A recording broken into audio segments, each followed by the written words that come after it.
এখান থেকে লক্ষ্য করুন আর্ম লেন্থের মেজারমেন্ট 64.85 দেওয়া আছে, আর আমার স্লিপের মেজারমেন্ট দেওয়া আছে 68।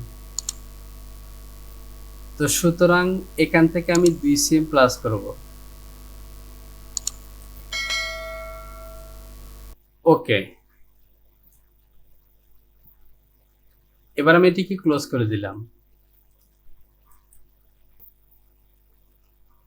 এবার দেখতে পাচ্ছেন ঠিক আছে। আমরা যখন স্টিচগুলো অ্যাড করব তখন এটুকু আমাদের প্রয়োজন হবে। এবার চলুন আমরা শুরুতেই হুডের মধ্যে কাটিং সিং অ্যাড করব।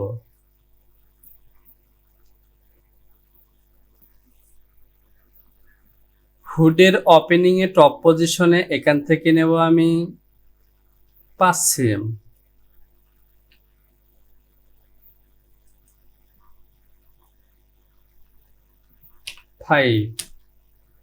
তাহলে টোটাল হবে 10 সিএম।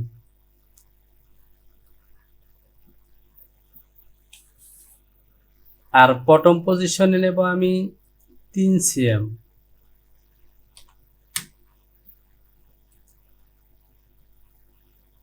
এই যে দুটি পয়েন্ট দেখতে পাচ্ছেন, এই পয়েন্ট দুটিকে আমি কনভার্ট করব।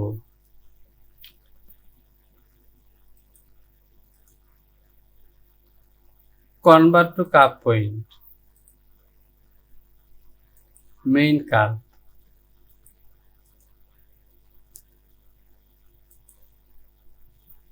দেখতে পাচ্ছেন কার্ভ পয়েন্ট কনভার্ট হয়ে গেছে।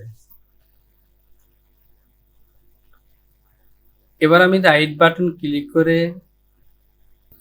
এই লাইনটিকে সিলেকশন করলাম, রাইট বাটন ক্লিক করলাম, এখান থেকে অফসেট অ্যাজ ইন্টারনাল লাইন এখানে ক্লিক করব। আমি টপ পজিশনে যে 5 সিএম দিয়েছি সেই মেজারমেন্ট এখানে দেব। এবার ওকে।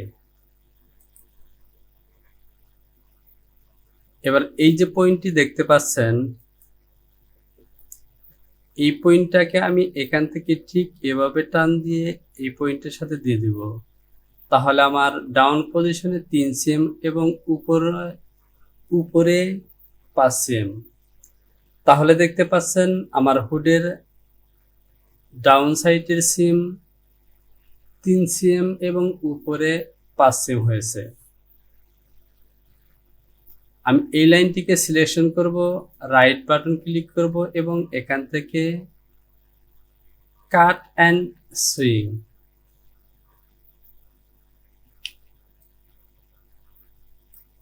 দেখতে পাচ্ছেন আমার হুডের প্যানেলটি আলাদা হয়ে গেছে।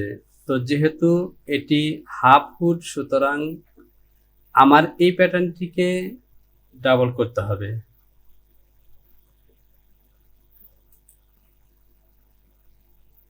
আমি হুডের এই মেজারমেন্টটি শো করব।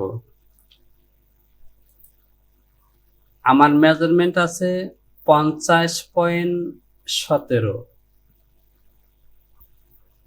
আমি এজ বাটনটি প্রেস করে এখানে একটি রেক্টেঙ্গেল নিলাম।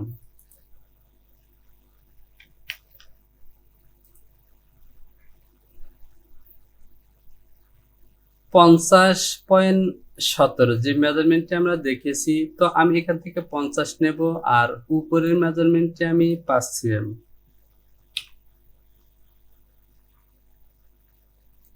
ওকে, যেহেতু আমি 5 সিএম উইথ নিয়েছি, সুতরাং যেহেতু আমার এই মেজারমেন্টটি হাফে, সুতরাং আমি এখান থেকে এক সাইডের মেজারমেন্টটি 3 করব।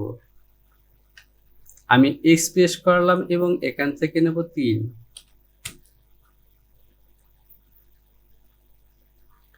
জেড বাটনটি প্রেস করলাম, এই পয়েন্টটিকে আমি ডিলিট করে দেব। তাহলে দেখতে পাচ্ছেন হাফ মেজারমেন্ট হয়ে গেছে।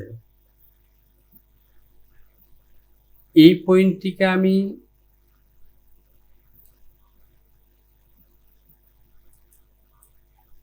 জাস্ট আমি দেব 0.5। এবার ওকে।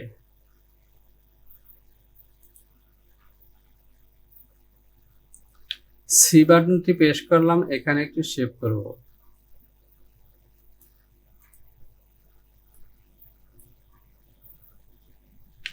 এবার এই লাইনটিকে সিলেকশন করলাম, রাইট বাটন ক্লিক করলাম, এখান থেকে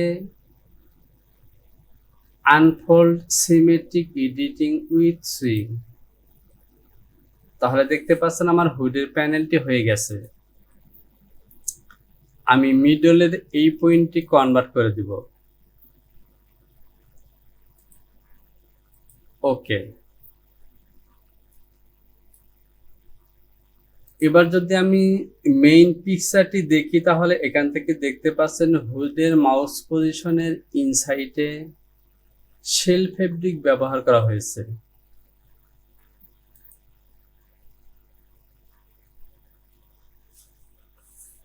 তো এখান থেকে আমি যে কাজটি করব তা হলো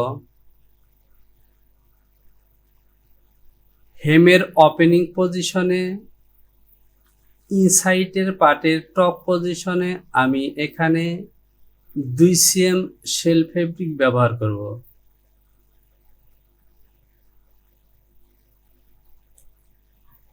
আমি জেড বাটনটি প্রেস করলাম, এই পয়েন্টটিকে কনভার্ট করব।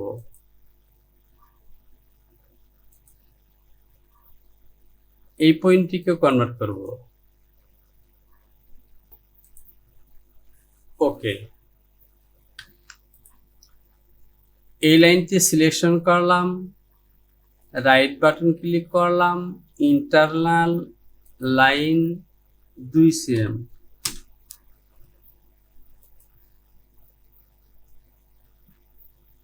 আর এখানে যেহেতু 5 cm আছে, সুতরাং এই প্যানেলটি আমি 5 cm ইনকেস করে দেব। এই মেজারমেন্টটি দেখতে পাচ্ছেন 50, আর এখানে আমাদের 50.17 আছে। ওকে। যেহেতু আমি প্যানেলটি তৈরি করে ফেলেছি, সুতরাং এই সিমটি আর আমার প্রয়োজন নেই, আমি ডিলিট করে দিলাম। একইভাবে এটিকেও ডিলিট করে দেব, কারণ এই প্যানেলের দুটি সাইড আমার এই দুটি সাইডে জয়েন হবে। আমি এই পিসটিকে এভাবে আনবো, এই পিসটিকে মিডল পজিশনে নেব। টপের এই পয়েন্টটিকে কনভার্ট করলাম, লাইনটিকে সিলেকশন করলাম, ইন্টারনাল লাইন 2 cm। ওকে। এবার চলুন এই হুডির প্যানেলগুলোকে আমি জয়েন দিয়ে দিই। আমি 3D অপশনের অ্যাভাটারের শো অ্যারেঞ্জমেন্ট পয়েন্ট শো করলাম। হুডির এই প্যাটার্নটিকে আমি ঠিক এখানে দিয়ে দেব।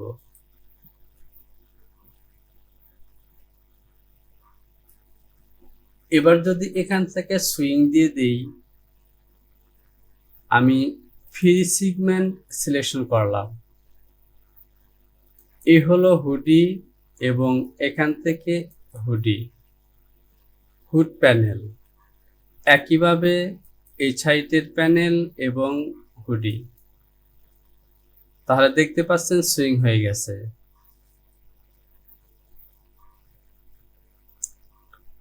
আমি এখান থেকে সিমুলেট দেব।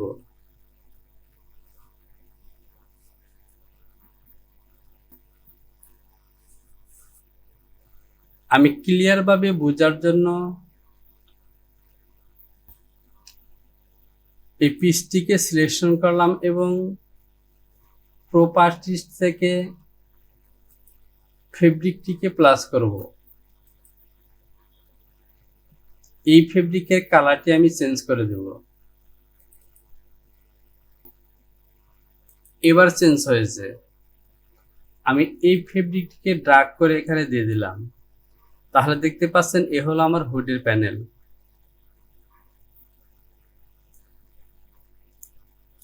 এই হুডের প্যানেলটি নেক পজিশনে আমাকে জয়েন দিয়ে দিতে হবে। জয়েন্টটি আমাকে যেভাবে দিতে হবে তা হলো বডির এই মিডল পজিশনে আমি উভয় সাইডে 3 সেম করে মার্ক নেব, এরপর জয়েন দিয়ে দেব। আমি এক্স বাটনটি প্রেস করলাম, এখানে নিব 3 সিএম।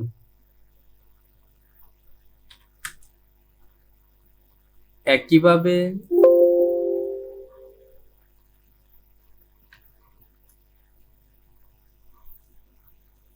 দু সাইডে 3 সেম করে পয়েন্ট হয়ে গেছে। আমি সুইং সিলেকশন করলাম, সুইং, এবং এখান থেকে সুইং এ দিয়ে দিলাম, এই পজিশনে আসবে। একইভাবে এখান থেকে আসবে এই পজিশনে।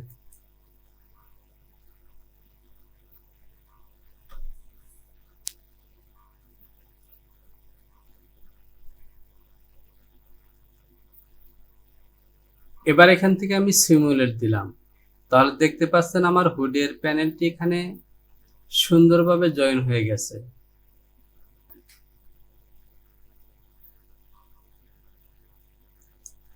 আমি এই পয়েন্টটিকে সিলেকশন করলাম, কনভার্ট করব। এই লাইনটিকে সিলেকশন করব, ইন্টারনাল 2। ওকে।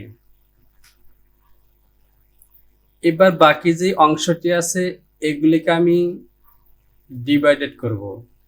আমি যদি মেন পিকচারটি দেখি তাহলে এখান থেকে দেখতে পাচ্ছেন 1টি 2টি 3টি 4টি 5টি 6টি 7টি 8টি 9টি 10টি স্টিচ আছে। হেমের স্টিচ বাদ দিয়ে 10টি স্টিচ আছে। অথবা আমি এখান থেকে এই লাইনটি নেব শোল্ডার পয়েন্ট পর্যন্ত, এই শোল্ডার।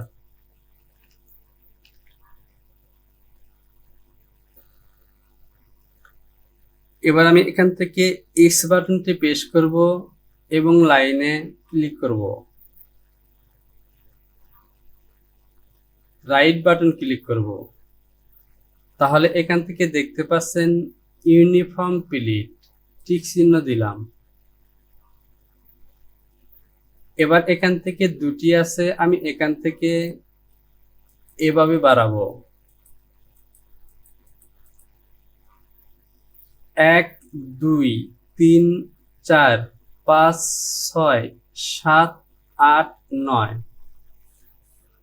আমি যদি আবার এখান থেকে দেখি 1 2 3 4 5 6 7 8 9, 10টা স্টিচ আছে, অর্থাৎ আমাকে আরেকটি প্লাস করতে হবে।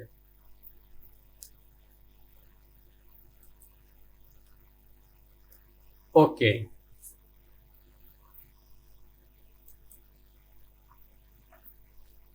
এই যে পয়েন্টে আমি ভাগ করলাম এ বরাবর লাইন টেনে দিলে হবে, অথবা আমি এখান থেকে একটি অংশের মেজারমেন্ট দেখে নেব। দেখতে পাচ্ছেন এই এলিমেন্টটির মেজারমেন্ট হলো 6.80। তো এখান থেকে আমি ব্যাগে আসলাম,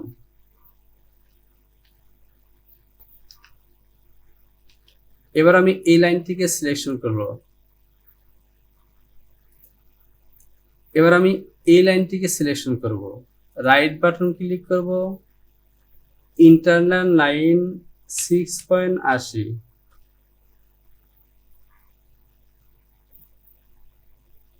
এবং এখান থেকে আমি নাম্বার অফ অফসেট এটিকে প্লাস করব।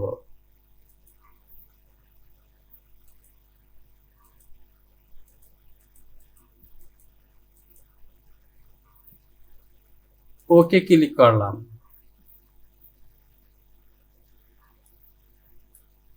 তো প্রিয় ব্যাপার, এখান থেকে আমার লাইনগুলো নিচের দিকে চলে এসেছে, এগুলো উপরের দিকে যেতে হবে।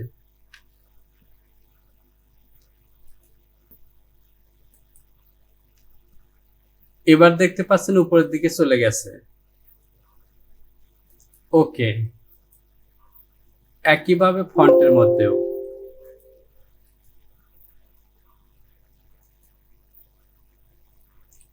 ওকে। তো দেখতে পাচ্ছেন আমরা বডির মধ্যে স্টিচ গুলো দিয়ে দিয়েছি।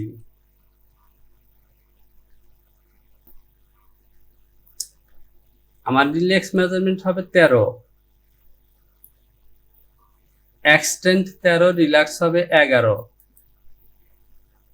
তাহলে এখান থেকে আমাকে 11 নিতে হবে।